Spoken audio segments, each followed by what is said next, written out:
Salut, salut la grande famille, c'est encore moi Rossi Bejo. Si tu es nouveau, tu es nouvelle sur ma vidéo, faut t'abonner sur ma chaîne YouTube, ma page Facebook, Instagram. N'oublie pas de partager mes vidéos et aussi liker. Bref, la famille, j'aimerais vous présenter une petite vidéo d'un soi-disant un cyberactiviste du PPACI et aussi qui dit, lui, il est panafricain. Vous savez, dans la vie, il y a des gens qui font des vidéos, mais ils ne savent pas quoi dire. Ou soit il dit quelque chose, et puis demain, il dresse dans sa tête sa disjoncte, et puis il parle des autres choses. Lui-même, il se contredit. La fois dernière, j'ai fait une vidéo des passeports. Je sais que il parle de moi. J'ai fait une vidéo des passeports où j'ai dit non, nous qui sommes à l'étranger ici, on voit nos passeports ivoiriens dans la main des étrangers. Voici, il dit étrangers, des pays, ceux qui ne sont pas ivoiriens. On trouve ça dans les mains. Aujourd'hui, il a fait une vidéo où il dit non, que ceux qui disent que comme les étrangers ont nos passeports, qu'une fois qu'eux ils voient nos passeports ivoiriens dans la main d'un étranger, mais s'il n'est pas temps, c'est un Ivoirien. Faut pas, on va chercher à comprendre faut pas, on va dire non que c'est un étranger, que c'est un Ivoirien. Mais ce monsieur-là, j'aimerais lui faire comprendre que, mon frère, tu fais des vidéos. Tu cherches, parce que toi, tu fais des vidéos, tu cherches à monétiser pour gagner de l'argent. Mais quand tu parles là, tu ne parles pas aux bêtes, tu parles aux êtres humains.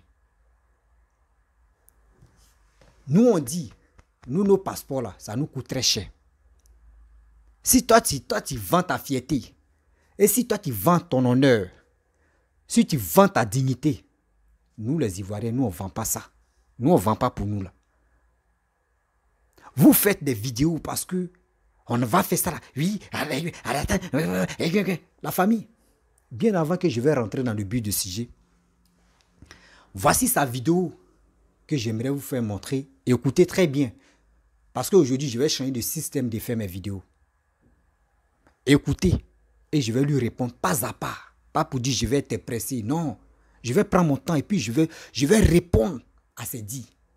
Parce qu'il a touché un petit point encore qui ne m'a pas plu. Lui pense que le président de la République, il est son ami. Mon frère, tu fais des vidéos. Toujours tu fais des vidéos dans ta voiture. Tu es en Europe. Réfléchis très bien. Car tes propos, ce que tu es en train de dire demain, quand ça va te rattraper, il ne faut pas, tu as dit non, tes sorciers du village sont derrière toi. Hein, ou sont contre toi. Non. Quand tu es en train de faire ça, là, pour monétiser ta page Facebook, pour avoir de l'argent, mais tu n'oublies pas que les dégâts que toi-même tu es en train de créer, là, ça va te rattraper. Voici nos frères qui sont bloqués en Tunisie. Cette histoire d'affaires de Tunisie, avec ce aérien, c'est compliqué là. Écoutez très bien ce qu'il va dire. Et bien avant que je vais aller pas à pas. Voilà, j'ai changé ma méthode de faire la vidéo. Si c'est chic, et puis je vais rester dedans. Écoutez, parce que là, je suis nerveux. La famille, je commence. Famille, j'espère que vous allez tous bien. Ici, attendez, je vais commencer. Bonsoir famille, j'espère que vous allez tous bien. C'est lui qui est là. Les Ivoiriens qui sont en Tunisie là, c'est même Ivoiriens là.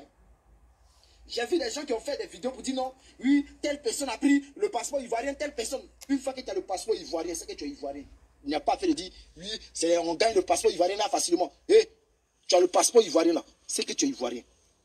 C'est pas à vous de nous dire aujourd'hui que, oui, telle personne a le passeport ivoirien, les Maliens ont le passeport ivoirien, les Burkinabés ont le passeport ivoirien, des Camerounais ont le passeport ivoirien. On ne veut pas attendre ça.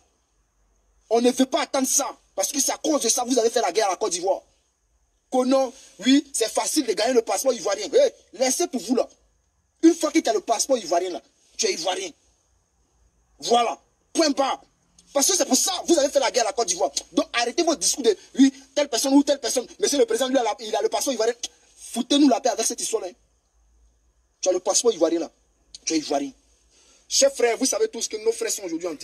Bref, la famille, vous-même, vous avez écouté ce que ce jeune homme l'a dit.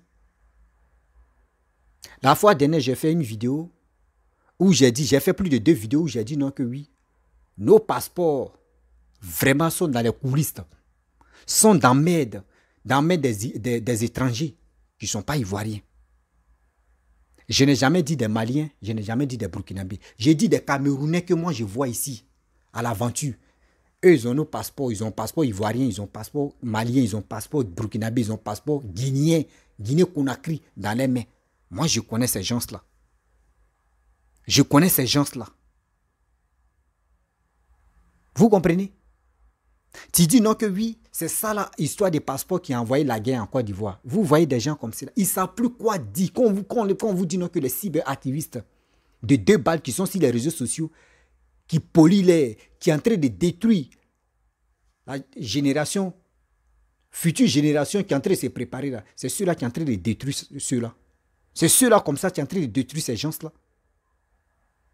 En quel cas où on a dit non que oui, c'est ceux-là qui ont provoqué la guerre. Donc vous allez nous dire non que oui, c'est les étrangers qui ont...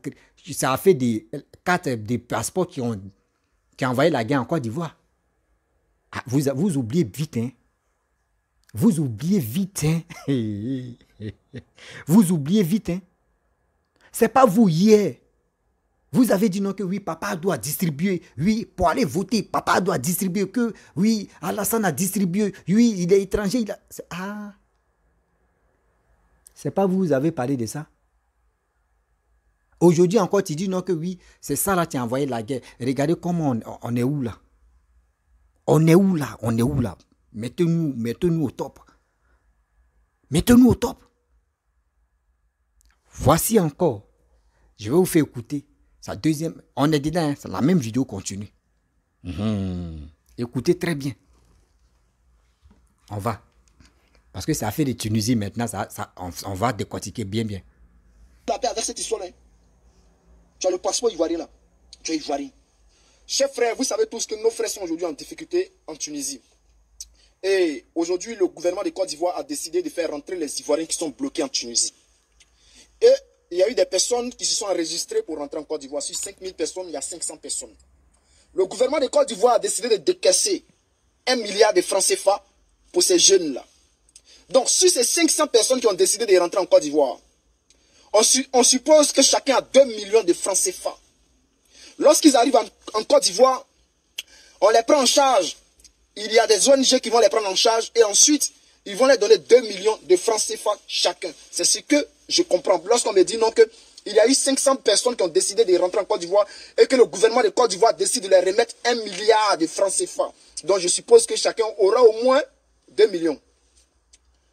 Mais ce que j'aimerais dire ici, là, après avoir dit merci à ces autorités-là qui ont décidé de faire rentrer nos frères-là, j'aimerais dire ici au gouvernement de Côte d'Ivoire et à Alassane Ouattara, parce que votre mamaille là, on connaît ça déjà.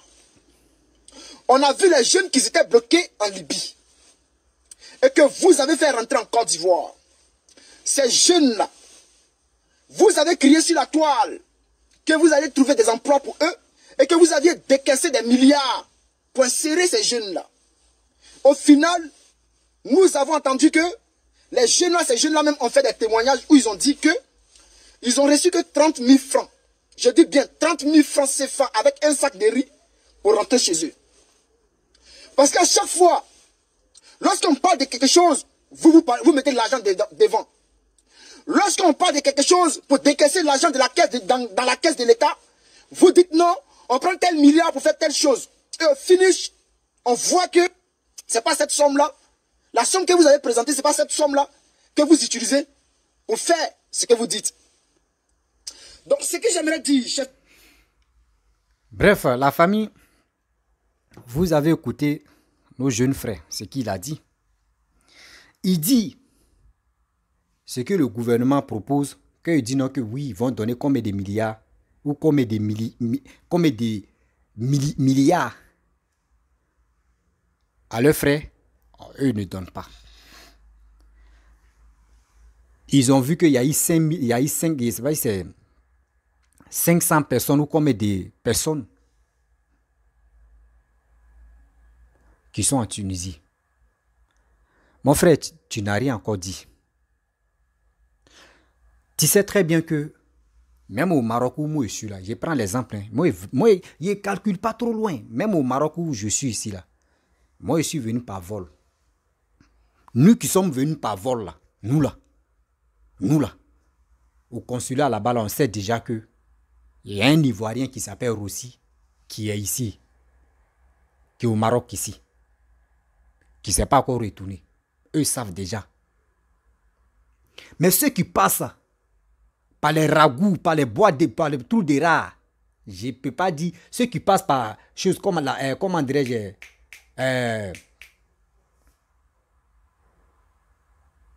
ceux qui rentrent par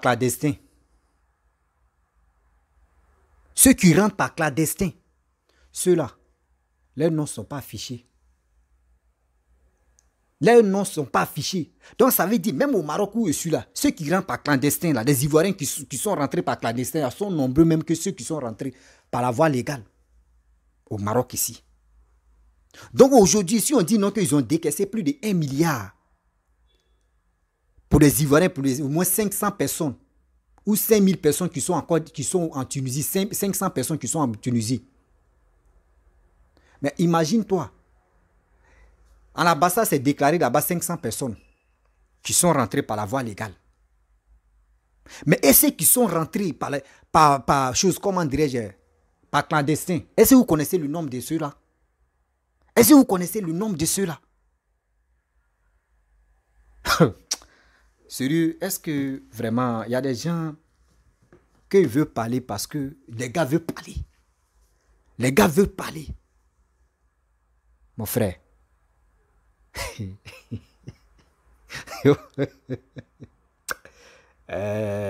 y est. Ça y est. Les gars veulent parler parce qu'ils n'ont qu'à parler.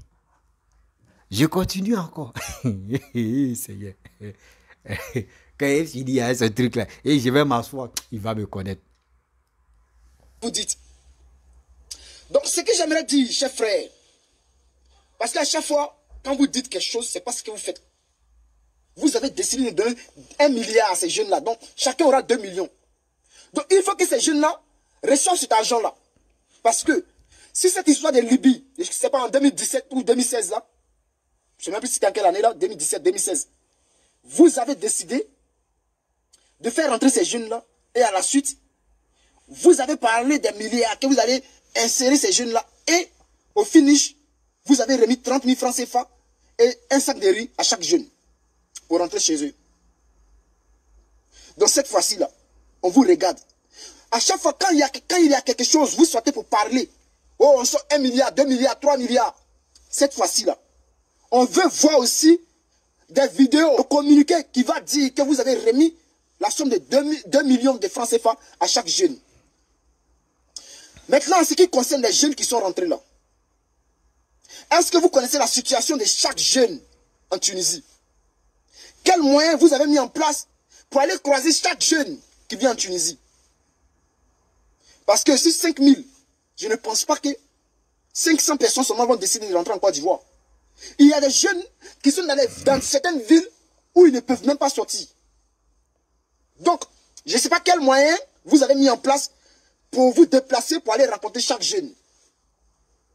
Maintenant, en ce qui concerne le transport, vous avez seulement pris que celui qui fait 150 places. Alors, moi je pense que il y a possibilité d'utiliser au moins deux avions de 240 places pour aller chercher rapidement nos frères. Alors, moi je pense qu'il y a des moyens d'utiliser les avions les Airbus de 240 places, au moins 2 pour aller chercher nos frères. Nous sommes en état d'urgence. Parce qu'on vous connaît. Comme l'a si bien dit le frère Okosi Banikolo, quand vous êtes malade, en Côte d'Ivoire, les ministres sont malades, on utilise un seul avion. Pour un seul ministre, pour une seule personne, pour un seul Ivoirien, ils prennent l'avion pour aller se soigner à Paris. Quand il y a des choses à faire, les déplacements des ministres en Côte d'Ivoire dans votre gouvernement, on prend un seul avion, on donne à un ministre. On prend un seul avion, on donne à 2 ministres.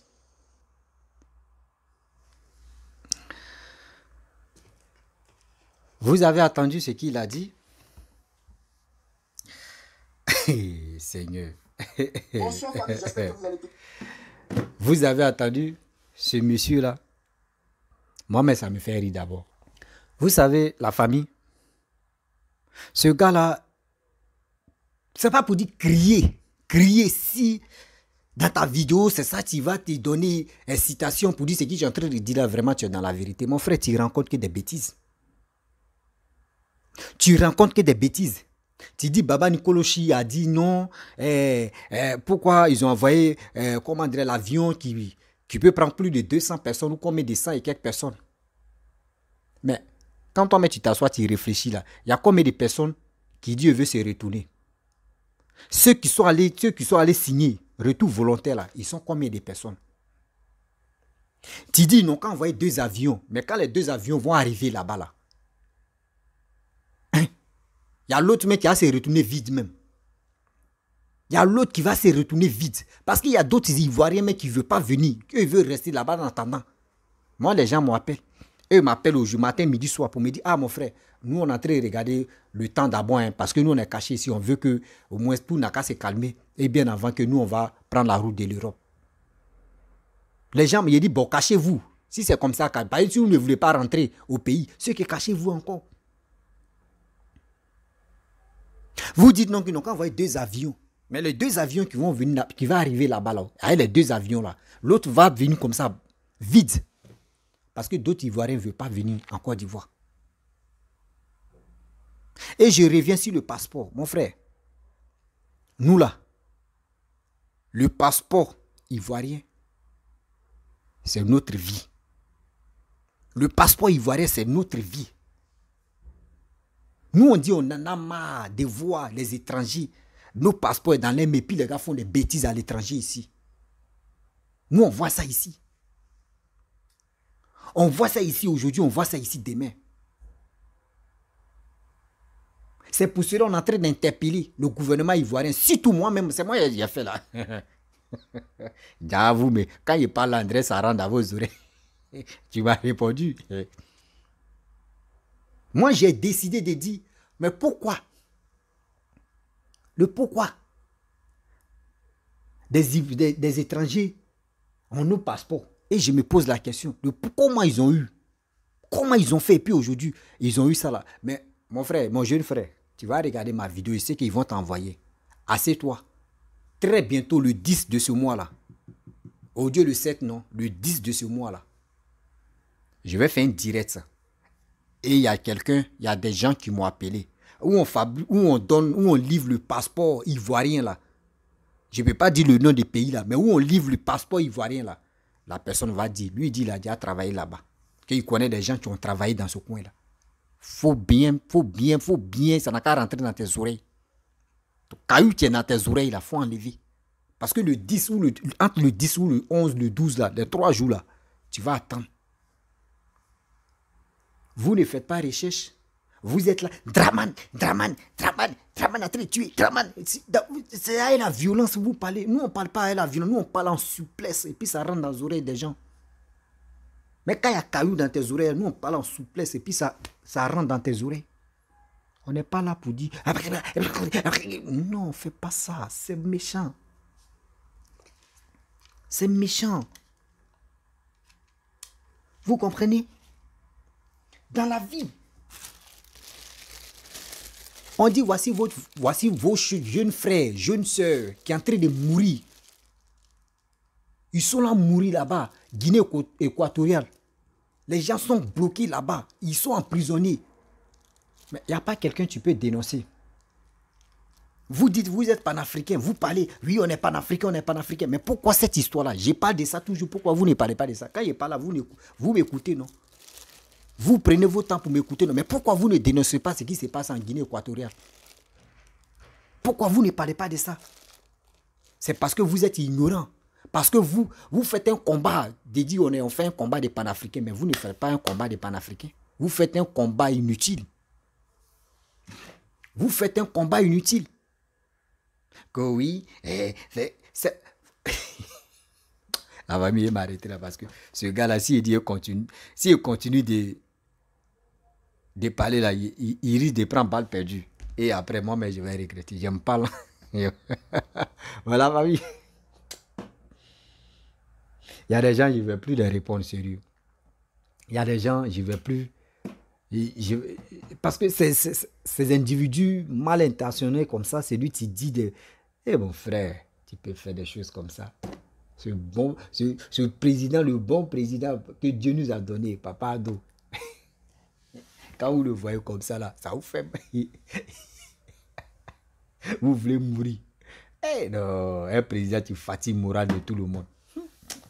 Bon, la famille, je vais vous laisser. Parce que là, le gars là, il n'a rien dit de bon. Mes frères et sœurs, vous qui venez, rentrez en Côte d'Ivoire. Il n'y a rien. Venez, rentrez en Côte d'Ivoire. Tunisie, là, mon frère, tu as appris, même si tu as fait 2 ans en Tunisie, au moins tu as appris quelque chose d'expérience. Tu as fait 5 ans. Tu as de l'expérience d'aventure. Donc, les trucs que tu as appris là-bas, viens, tu vas les réaliser en Côte d'Ivoire. Donc, je vous dis, courage à vous. Voilà, courage à vous. Moi, je suis dans un pays Maghreb, mais nous, on est en jong. Même si ça arrive ici, on dit, moi-même, je suis le premier même à rayer mes bagages. Et il m'a encore dit, voilà.